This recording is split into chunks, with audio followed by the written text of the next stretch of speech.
marijuana legalization also ushers in the return of the American hemp industry.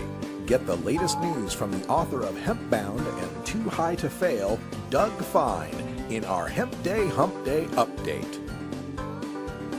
Welcome back, everybody. 45 after the hour, and we're trying to reach Doug Fine, who is in Albuquerque attending some event, I understand, and we're unable to get him on the phone again. We will try again on another day after the Thanksgiving holiday, see if we can get Doug Fine, author of Hemp Bound and Too High to Fail. I apologize, folks. I know we promoted this all week and all day long.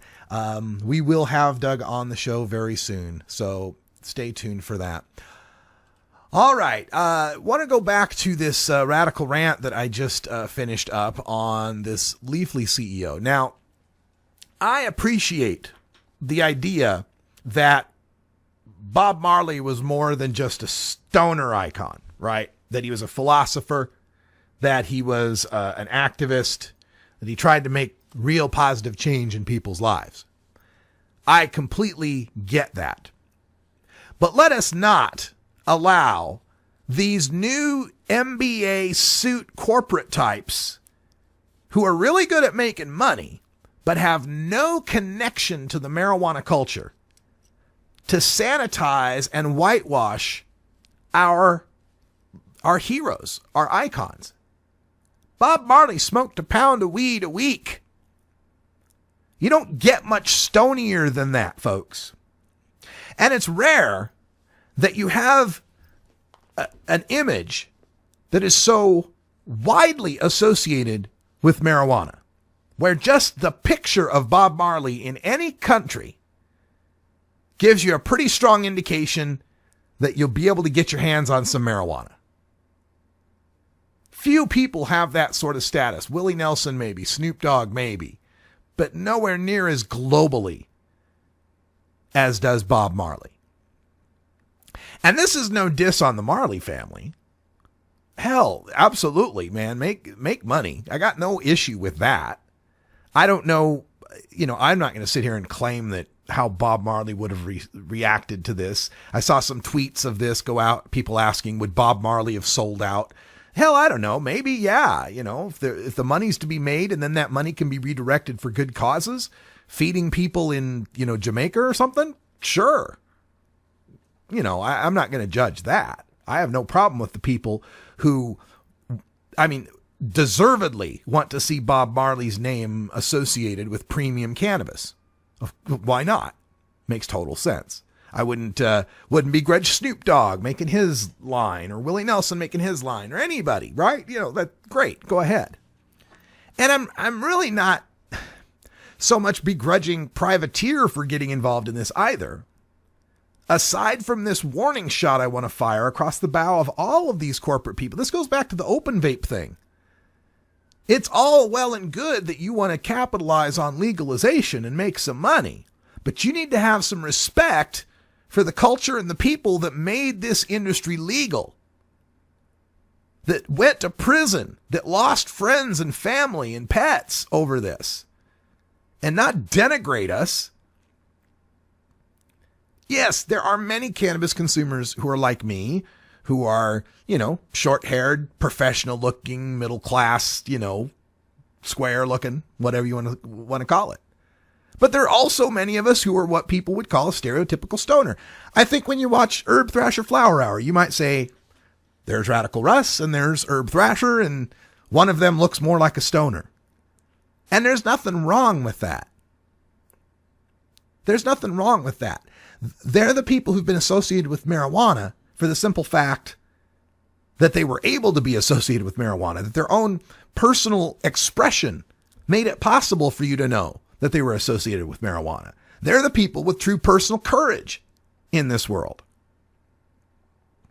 And then you want to have some Yale MBA triathlete who doesn't smoke weed come in and buy all this stuff and make it worse for us. It's just ridiculous. All right, let's go to our phone lines. We got a call from the 575 area code. You're on the air. Hello? Hello, 575. Okay. I think that's one of those message machine callback things. But this is troubling to me. This idea that these guys want to just jump in and use a brand, use a name, use an image, and had no problem trying to capitalize on that image. All right, let's try the phone again. Are you on the air? Can I hear you? Hi. Is this Doug? It's Doug? Hello. Hello, Hi, Doug. Buck. You're breaking up on me. Sorry about that. I'm in a remote part here, but I'm ready to roll. Can you hear me okay now? Yeah, we can hear you okay. We were just hoping everything was fine and that you landed in New Mexico okay. I did, in fact, just touched down not too long ago. Right on. Well, tell folks what you're doing. We're speaking with Doug Fine for our first somewhat delayed Hempday update. Doug, of course, is the author of this fine book, Hemp Bound, the dispatches from the front lines of the next agricultural revolution. So, Doug, what's new in hemp, man? Oh, my gosh. The most exciting thing, I'm just back from the Canadian Hemp Trade Alliance, Russ, and if I could just take a step back quickly and say that I just send props to you and this show because of how long ahead of the curve you've been. And as the victories are coming, the dominoes are falling, and the drug peace era is beginning. You've been documenting it all, and the Smithsonian is going to thank you one day. Oh, I hope so. But in Canada, a bunch of researchers in Alberta found that if you take... Sorry, can you hear me all right? Yep, we got you. Okay. If you take 1 molecule thick carbon sheets made from hemp, they perform better at 1/1000th of the cost than the nanoparticles that have been previously used, which are kind of toxic. Which means to say that if we can get Elon Musk to put hemp-based door paneling in his Teslas, we can be charging them with hemp-based batteries, and a large part of our sustainability worries are solved. That's the really exciting news coming out of Canada today. Wow. All right. So this is the replacement for graphene, if I remember correctly, and this could revolutionize battery technology by making it enormously cheaper and much more environmentally friendly. That is absolutely correct, and that was just one of the exciting bits of information coming out of Canada. Their market curve is incredible. They are growing. I just shifted my headset here, so I hope you can still hear me. They are growing at 24% per year in Canada on their hemp seed oil market, which is going to pass $1 billion in value worldwide this year. And that's pretty amazing, too, because what that's telling farmers is that if you are suffering and not making a lot of money from the GMO, corn, wheat, soy cycle, you have another option here that's going to be making the money right 5 times as much per acre as those kind of big 3 crops are. So we're looking at something that makes economic sense and makes sense for the future of humanity, sustainability-wise. So, Doug, was 2014 a good year for the Canadian hemp farmers?